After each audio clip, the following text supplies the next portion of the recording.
నమస్తే, welcome to burning issue. వీచే గాలి తుఫానుగా మారితే ఎలా ఉంటుందో తెలుసా?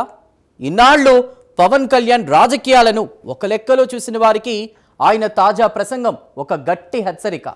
సముద్రం నిశ్శబ్దంగా ఉందంటే రాబోయే సునామీకి సంకేతం అంటారు పెద్దలు. ఇప్పుడు పవన్ సైలెన్స్ వెనుక కూడా అలాంటి ఒక పొలిటికల్ సునామీనే దాగుంది. నేనే కమాండర్, నాదే వ్యూహం అంటూ జనసేనాని చేసిన వ్యాఖ్యల వెనుక అసలు టార్గెట్ ఎవరు? విమర్శకుల గుండెల్లో గుబులు రేపుతున్న జనసేనాని కొత్త మాస్టర్ ప్లాన్ ఏంటి? దెబ్బకు దెబ్బతీయడానికి పవర్ స్టార్ వదులుతున్న ఆ బ్రహ్మాస్త్రం ఏంటో ఇప్పుడు చూద్దాం.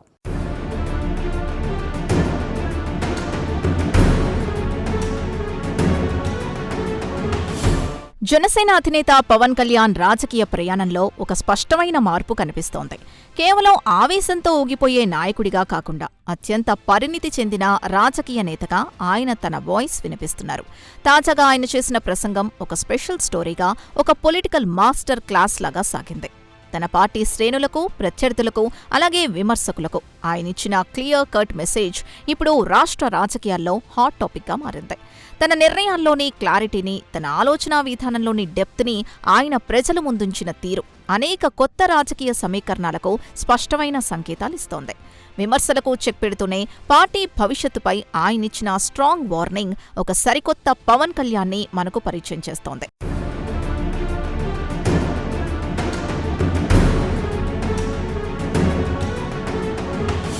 తన పార్టీకి తానే కమాండర్ అని పవన్ కళ్యాణ్ చాలా ఘాటుగా, అదే సమయంలో స్పష్టంగా ప్రకటించడం రాజకీయ వర్గాల్లో ఆసక్తికరంగా మారింది. పార్టీ వ్యూహం పూర్తిగా తనదేనని, దాన్ని ప్రతి ఒక్క జన సైనికుడు తూచా తప్పకుండా పాటించాల్సిందేనని తేల్చి చెప్పారు. నాయకత్వం పట్ల ఎలాంటి కన్ఫ్యూషన్ ఉండకూడదనే ఉద్దేశంతోనే ఆయన ఈ అథారిటేటివ్ స్టేట్మెంట్ ఇచ్చారు. క్షేత్రస్థాయిలో పార్టీ నేతలు తమ సొంత ఎజెండాతో ముందుకు వెళ్తే సహించేది లేదనే సిగ్నల్స్ ఇందులో కనిపిస్తున్నాయి. ఒక స్ట్రాంగ్ లీడర్గా బాధ్యతను తన భుజాలపై వేసుకుంటూనే పార్టీలో క్రమశిక్షణ ఎంత అవసరమో ఆయన నొక్కి చెప్పారు. ఈ నిర్ణయం జనసేనను ఒక ఆర్గనైజ్డ్ ఫోర్స్గా మార్చేందుకు ఆయన వేస్తున్న బలమైన అడుగు అని విశ్లేషకులు భావిస్తున్నారు. ఇది ఆయన పొలిటికల్ విజన్కు అద్దం పడుతోంది.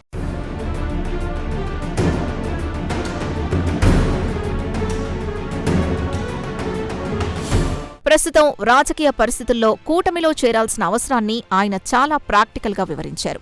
కూటమిలో ఉన్నప్పుడు చిన్న చిన్న సమస్యలు, ఈగో క్లాషెస్ రావడం సహజం. అంతమాత్రాన వాటికే పెద్ద గొడవ పడతామా అని ఆయన ప్రశ్నించిన తీరు ఆయనలోని పొలిటికల్ మెచ్యూరిటీని చూపిస్తోంది. కూటమి ధర్మం పాటించడంలో ఎదురయ్యే ఇబ్బందుల్ని తాను స్వయంగా భరిస్తానని, అయితే అది శృతిమించి చేయి దాటితే మాత్రం సహించేది లేదని ఒక స్ట్రాంగ్ లిమిట్ సెట్ చేశారు. అంటే సయోధ్యతో వెళ్లడం తమ బలహీనత కాదని, అది రాష్ట్ర ప్రయోజనాల కోసం తీసుకున్న ఒక స్ట్రాటజిక్ స్టెప్ అని ఆయన క్యాడర్కు క్లారిటీ ఇచ్చారు. ఒక మిత్రపక్షంగా ఎక్కడ తగ్గాలో, ఎక్కడ నెగ్గాలో ఆయనకు పక్కా క్లారిటీ ఉందని ఈ కమెంట్స్ ద్వారా మనకర్థమవుతోంది.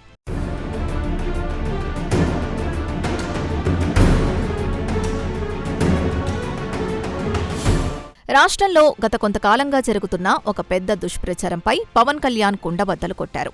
జగన్ను జైలుకు పంపాలని ఆయన అమిత్ షాను కోరినట్లు వస్తున్న వార్తల్లో ఎలాంటి వాస్తవం లేదని తేల్చేశారు. నేరం చేసిన వాడిని జైలుకు పంపాలని ఒక రాజకీయ నేతగా తాను వ్యవస్థలకు చెప్పాల్సిన అవసరం ఏముందని ఆయన లాజికల్గా ప్రశ్నించారు. ఒకవేళ తాను అలా చెబితే అది తననో అమిత్ షానో అవమానించడం కాదని, నేరుగా దేశంలోని న్యాయ దర్యాప్తు వ్యవస్థల్ని అవమానించడమే అవుతుందని ఆయన చేసిన విశ్లేషణ అద్భుతం. ఇలాంటి తప్పుడు ప్రచారాలు చేయించి సానుభూతితో సీఎం అవుదామని జగన్ అనుకుంటున్నారేమో అంటూ ఆయన వేసిన సెటైర్ పొలిటికల్ సర్కిల్స్లో తీవ్ర చర్చనీయాంశంగా మారింది. అలాంటి నీచమైన పాలిటిక్స్ తాను ఎప్పటికీ చేయనని స్పష్టం చేశారు.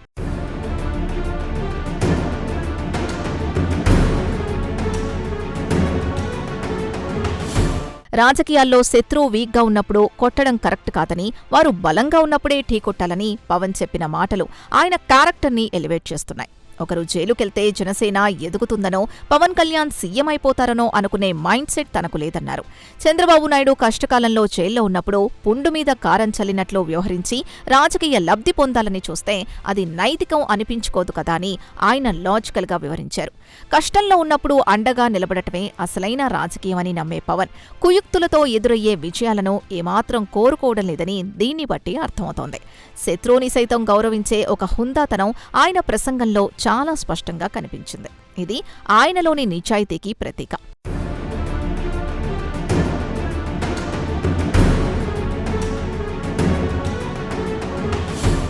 విన్నారు కదా, శత్రువు బలహీనంగా ఉన్నప్పుడు కొట్టడం కాదు, బలంగా ఉన్నప్పుడే ఢీ కొట్టడమే అసలైన రాజకీయం అని పవన్ తేల్చేశారు.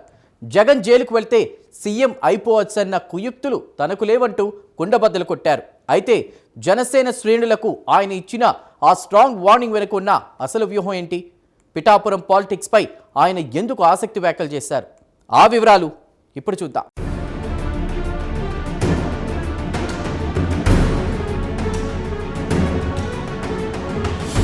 జనసేన నాయకులకు పవన్ కళ్యాణ్ చేసిన హితబోధ పార్టీలో ఒక కొత్త రక్తాన్ని ఉరకలెత్తిస్తోంది. పార్టీ నేతలు, క్యాడర్ ఇకపై మెత్తగా ఉండొద్దని, అవసరమైన చోట అగ్రెసివ్ గా రియాక్ట్ అవ్వాలని ఆయన ఒక రేంజ్ లో క్లాస్ తీసుకున్నారు. తాను బయటకు మౌనంగా ఉన్నానంటే దాని అర్థం ఏమీ చేయలేక సైలెంట్ గా ఉన్నట్లు కాదని, అంతర్గతంగా మరింత గట్టిపడుతున్నానని ఆయన ఇచ్చిన వార్నింగ్ ప్రత్యర్థులకు ఒక సైరన్ లాంటిది. ఒక టైగర్ వేటకు ముందు ఎలా పక్కాగా స్కెచ్ వేస్తుందో తాను కూడా సరైన టైమింగ్ కోసం వెయిట్ చేస్తున్నానని ఆయన చెప్పకనే చెప్పారు. ఈ క్రమంలో క్యాడర్ కు బూస్ట్ ఇస్తూనే రాబోయే రోజుల్లో పార్టీ పరంగా తీసుకోబోయే యాక్షన్ ప్లాన్ కు ఆయనిప్పుడు గ్రౌండ్ వర్క్ ప్రిపేర్ చేస్తున్నారని స్పష్టంగా అర్థమవుతోంది.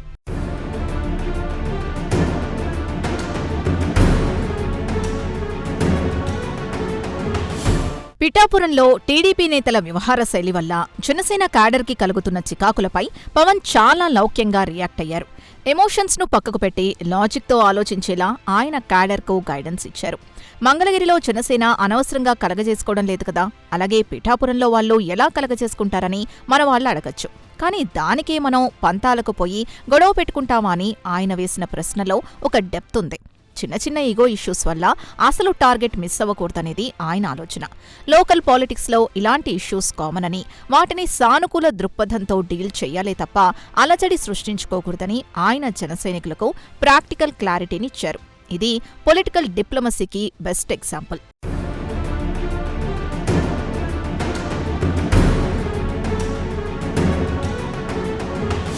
పార్టీలో అంతర్గత ఐక్యత ఎంత ముఖ్యమో పవన్ కళ్యాణ్ తన మాటల్లో చాలా లోతుగా విశ్లేషించారు.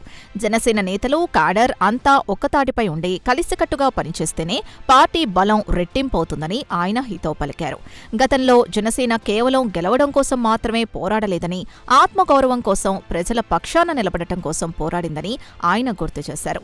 మళ్లీ ఆ పాత తెగువ, ఆ స్పిరిట్ పార్టీ శ్రేణుల్లోకి రావాలని ఆయన ఆకాంక్షించారు. పదవుల కోసం కాకుండా పర్పస్ కోసం పనిచేసే వాళ్లే నిజమైన నాయకులవుతారని ఆయన నమ్ముతున్నారు.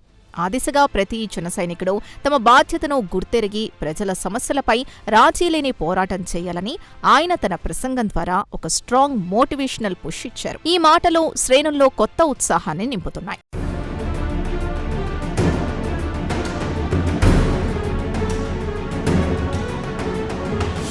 తమిళనాడు రాజకీయాల్ని చూస్తే తనకు కొన్నిసార్లు అసూయగా ఉంటుందని పవన్ చేసిన కమెంట్స్ ప్రస్తుత ఏపీ రాజకీయాల్లో ఒక సీరియస్ చర్చనీయాంశమయ్యాయి. తమిళ రాజకీయ నాయకులు ఎంత సుఖంగా పాలిటిక్స్ చేశారో కదా అంటూ ఆయన చేసిన వ్యాఖ్యల్లో ఒక బలమైన అంతరార్థం ఉంది. తమిళులంతా భాషా, ప్రాంతం విషయానికొస్తే ఒకే మాటపై నిలబడతారని, కానీ మన ఏపీలో ఆంధ్రా వాళ్లకు ఆంధ్రా వాళ్లతోనే కుదరదని ఆయన ఆవేదన వ్యక్తం చేశారు. కులాలు, ప్రాంతాల పేరుతో విడిపోయి మనకు మనమే నష్టం చేసుకుంటున్నామని ఆయన చాలా ప్రాక్టికల్ ఫ్యాక్ట్ని ప్రజల ముందుంచారు. ఐక్యత లేని సమాజం రాజకీయంగా ఎప్పటికీ బలపడలేదని, తమిళనాడు మోడల్ని చూసి మనం నేర్చుకోవాల్సిన అవసరం ఉందని ఆయన సూటిగా విశ్లేషిస్తున్నారు. ఈ కంపారిజన్ సమాజంలోని వాస్తవ పరిస్థితులకు అద్దం పడుతూ ఆలోచింపచేసేలా ఉంది.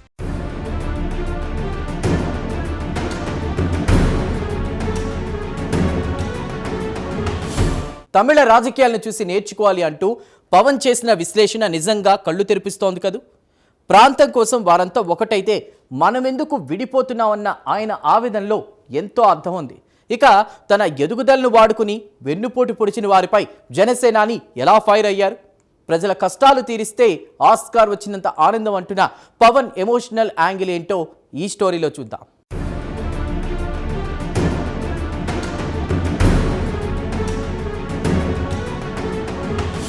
రాజకీయాల్లోకి రావడం వెనుకున్న తన సుదీర్ఘమైన స్ట్రగుల్ని పవన్ కళ్యాణ్ చాలా ఎమోషనల్గా పంచుకున్నారు. ఈ సమాజం, కొందరు నాయకులు తనను 15 ఏళ్ల పాటు రోడ్లపై నడిపించారని ఆయన గుర్తు చేసుకున్నారు. కేవలం 30 ఏళ్ల వయసులోనే కెరీర్ పీక్ స్టేజ్లో ఉన్నప్పుడే తాను రాజకీయాల్లోకొచ్చేశానని తెలిపారు. అయితే ఈ మధ్య జరుగుతున్న కొన్ని పాలిటిక్స్ చూసి పవన్ కళ్యాణ్ ముఖ్యమంత్రి కాలేదంటూ కొందరు ఉద్దేశపూర్వకంగా చావగొట్టేస్తున్నారని ఆయన ఫైర్ అయ్యారు. పదవులు ముఖ్యం కాదని, మార్పు ముఖ్యమని నమ్మొచ్చిన తనపై ఇలాంటి చీప్ కమెంట్స్ చేయడం పట్ల ఆయన తీవ్ర అభ్యంతరాన్ని వ్యక్తం చేశారు. తన రాజకీయ ప్రయాణంలో ఎదుర్కొన్న ఆటుపోట్లను, విమర్శల్ని ఆయన ఎంత స్పోర్టివ్గా తీసుకున్నారో ఈ మాటలు సంకేతాలిస్తున్నాయి. అయినా తన సంకల్పం చెదర్లేదని స్పష్టం చేశారు.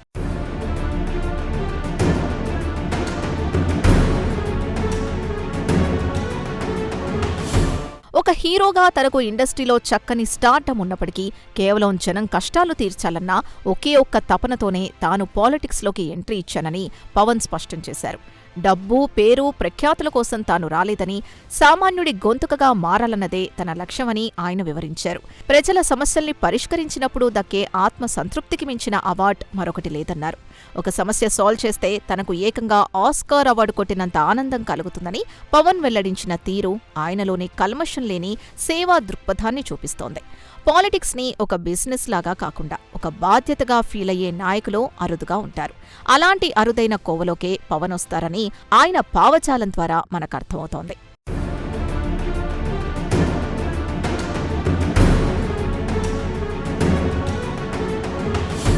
ఇన్నాళ్ళు పవన్ కళ్యాణ్ అనే బ్రాండ్ ఇమేజ్ను చాలామంది కేవలం తమ రాజకీయ, వ్యక్తిగత ఎదుగుదలకు వాడుకున్నారని ఆయన సీరియస్ అయ్యారు. తన క్రేజ్ని క్యాష్ చేసుకుని పైకెదిగిన వారు తిరిగి తననే విమర్శిస్తున్నా ఇన్ని రోజులు అత్యంత సహనంతో భరించారని ఆయన చెప్పారు. అయితే ఓపిక కూడా ఒక హద్దుంటుందని, ఆ లిమిట్ క్రాస్ చేస్తే పరిస్థితులు వేరేలా ఉంటాయని ఆయన ఘాటుగా హెచ్చరించారు. తన మంచితనాన్ని చేతకానితనంగా తీసుకుంటే ఇకపై ఊరుకునే ప్రసక్తే లేదని ఆయన వాయిస్లోని కసి స్పష్టంగా చెబుతోంది. ఒక నాయకుడిగా తన క్యాడర్ని కాపాడుకోవడంతో పాటు తన ఇమేజ్ని డ్యామేజ్ చేయాలని చూసేవారి పట్ల ఆయన ఇక ఉపేక్షించే ధోరణి విడిచిపెట్టి యాక్షన్ మోడ్లోకి వెళ్తున్నారని విశ్లేషకులు భావిస్తున్నారు.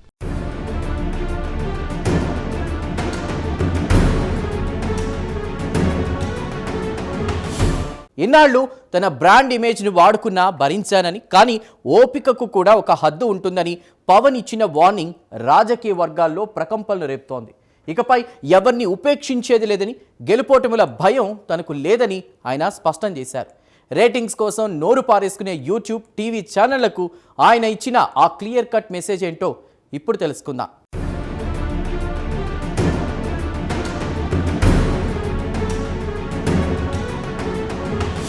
పవన్ కళ్యాణ్ రాజకీయాల్లో భయానికి తావు లేకుండా ముందుకెళ్తున్నారు. తనకు గెలుపోటముల భయం అస్సలు లేదని, రిజల్ట్స్ గురించి ఆలోచించి తాను నిర్ణయాలు తీసుకోనని ఆయన చాలా కాన్ఫిడెంట్గా చెప్పారు. ఎవరినో ఏదో అంటే వాళ్లు ఫీల్ అవుతారనో, లేక తన ఓటు బ్యాంకుకు ఎక్కడ గండి పడుతుందో అనే ఆందోళన తనకు ఏ కోసానా లేదని కుండబద్దలు కొట్టారు. నిజం మాట్లాడేటప్పుడు ఓట్లు పోతాయేమోని భయపడే కమర్షియల్ పాలిటిక్స్ తనకు చేతకావని ఆయన తేల్చి చెప్పారు. సమాజానికి ఏదవసరమో అదే మాట్లాడతాను తప్ప కేవలం ఓట్ల కోసమే ఎవరినీ బుజ్జగించాల్సిన అవసరం తనకు లేదని ఆయనిచ్చిన ఈ స్టేట్మెంట్ ఒక పవర్ఫుల్ పొలిటికల్ ఫిలాసఫీని తెలియజేస్తోంది. రాజీపడని ఆయన నైజం ఎప్పటికీ ఒక ప్రత్యేక ఆకర్షణే. ఇది ఆయనలోని డేరింగ్ యాటిట్యూడ్కి పక్కా నిదర్శనం.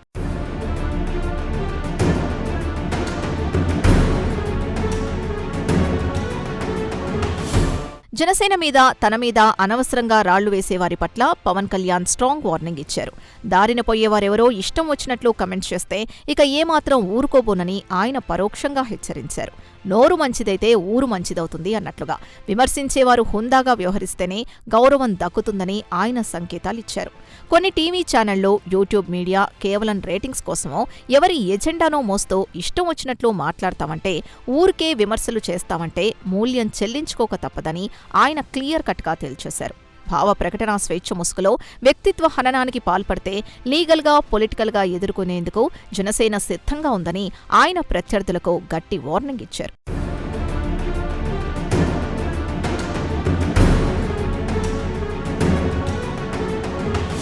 మొత్తంగా చూస్తే పవన్ కళ్యాణ్ లేటెస్ట్ ప్రసంగం రాష్ట్ర రాజకీయాల్లో ఒక మార్క్ క్రియేట్ చేసింది.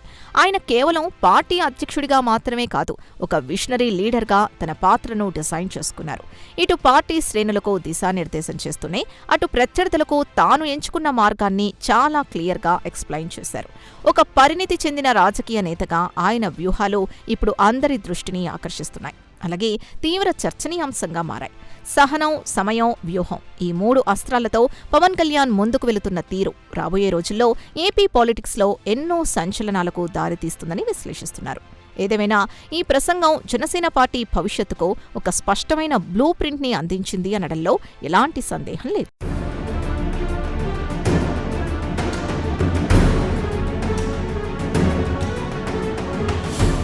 ఇది పవన్ కళ్యాణ్ సరికొత్త రాజకీయ విశ్వరూపం. కేవలం ఉద్వేగంతో కాకుండా ఒక పక్కా వ్యూహంతో అడుగులేస్తున్న నాయకుడు ఎలా ఉంటాడో ఈ ప్రసంగం నిరూపించింది.